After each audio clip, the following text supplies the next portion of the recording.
Почитувани, добар ден. Гостин во неделното интервју на Радио Слободна Европа е градоначалникот на Општина Центар, господинот Андре Джерновски. Господине Джерновски, измина веќе половина година откако станавте градоначалник на оваа општина.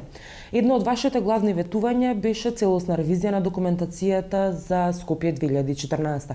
Па докаде е работата со тоа?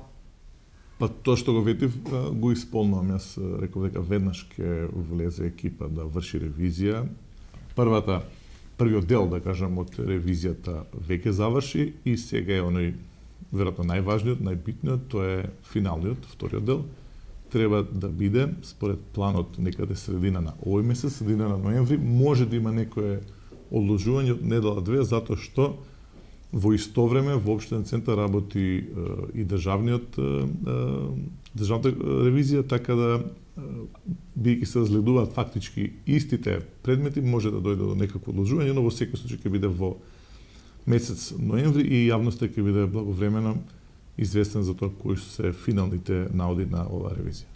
Со тоа што градишното земјиште останува во надлежност на централната власт, на општината и се намалија можностите за да влие врз надградувањето и проширувањето на Скопје 2014. Што ќе преземете во врска со ова сега? Јас ветив дека веднаш ќе почнам постапка со донесување на документ со што дефинитивно ќе го превземе уредувањето со земјиштето, нашето земјиште во Општинен центар. Јасно е зашто претходно никој тоа не го сторил, нема да е намера, ниту они, ниту мојот претходник, началникот на центар.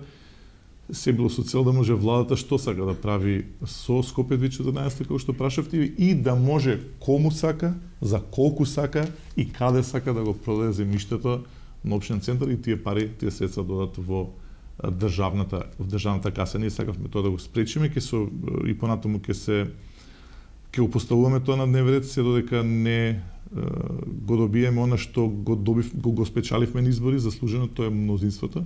И тоа ова е, сакам да кажам отворено, ова е една од причините зошто не имаме денеска апсење на советник, не само обичен советник, туку председавач на општина. Ова е една од причините. Тоа беше веќе ставено на дневниот ред. Ние да имавме мнозинства, да не беше господинот Шиповиќ, да не му се случуваше тоа што му се случува денеска, ние ќе донесевме таа одлука и немаше повеќе да може да имаме ниту продавање на земјиште, ниту шпански скали, така натаму.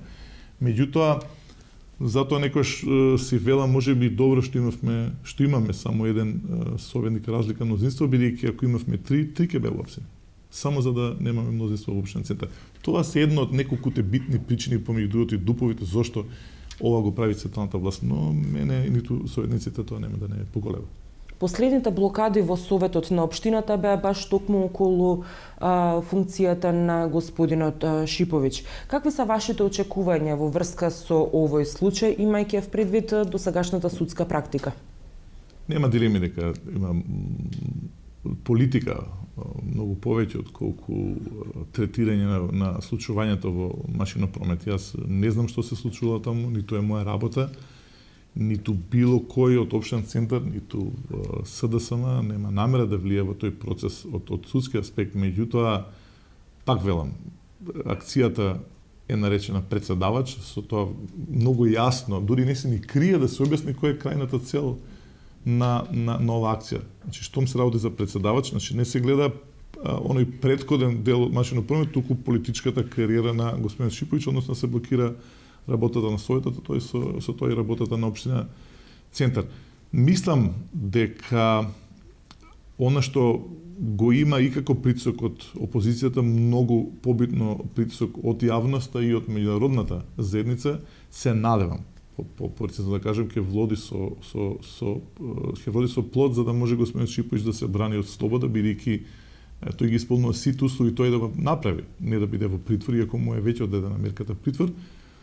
Проблемот за власта не е толку што тој ќе се брани од слобода, бидејќи тоа можеби може да го голтнат, меѓутоа фактот дека оној што се брани од слобода во куќен притвор има право да присуствува на седници, тоа веќе пак е проблем за власта и ќе се обиде на секој начин тоа да го спречи. Меѓутоа се надам дека ќе превлада разумот.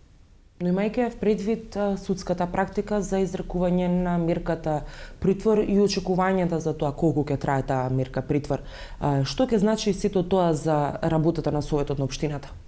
Мислам дека како опозиција треба да го разгледаме сериозно сценариото да одиме во општинен центар на нови избори за советници, затоа што ако некоја власт, ова власт, наша актуелна, сака да ја фалсификува волјата на граѓаните и ако е спремна и да апси советници само за да превзеде контрола во општината, тогаш оној што сака да ја фалсификува волјата треба да ја провери таа иста волја. Меѓутоа, како што гледате, јас тоа кажав веќе пред можеби има веќе 14 дена, не гледам дека ВМРО да помене има одговор на ова. Нема одговор затоа што знаат дека ако има избори ќе пројдат сега многу полошо. Неодамна изјавивте дека сте честа мета на притисоци. Во какви облици се тие притисоци? Пред 2 дена точно кога беше договорена, случајно се погоди следбата со амбасадорот Волес, амбасадорот на Соединените Американски држави, стигна 2 кривични пријави против градоначалникот на Центар. Тоа се тие притисоци, има и други низа на притисоци.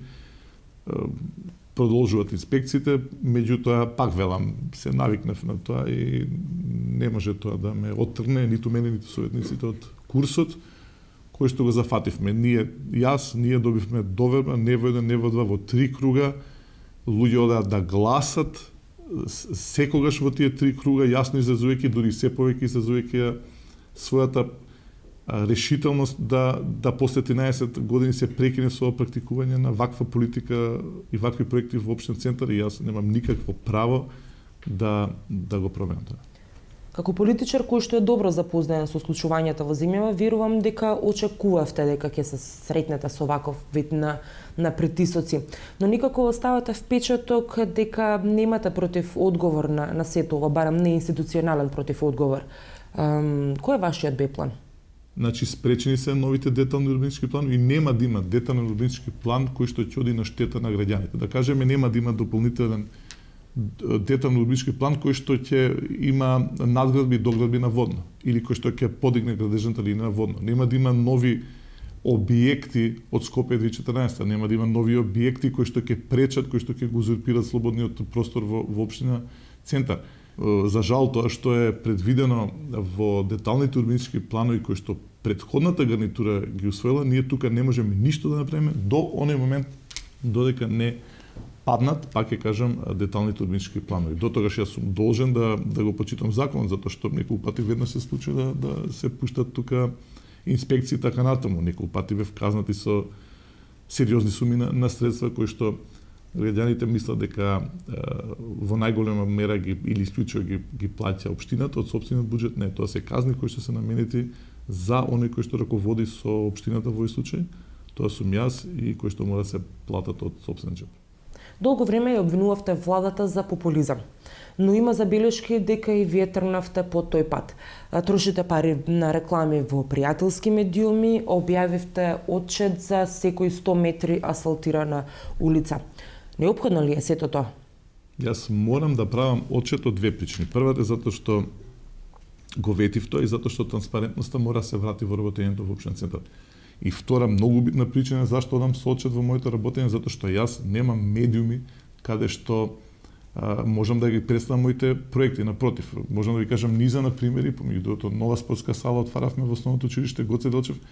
Не само што ме немаше мене во прилозите, туку комплетно беа избришени деловите каде што се спомнуваше општина Центар. Имаше еден медиум каде што оди прилог за тоа училиште, меѓутоа не знаете каде се наоѓа училиштето, не знаете кој е градоначалник и така натаму.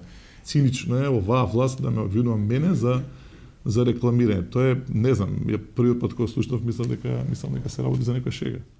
Ви благодарам за разговорот. Благодарам. Вам почитувани, ви благодарам што го следевте неделното интервју на Радио Слободна Европа. Пријатно.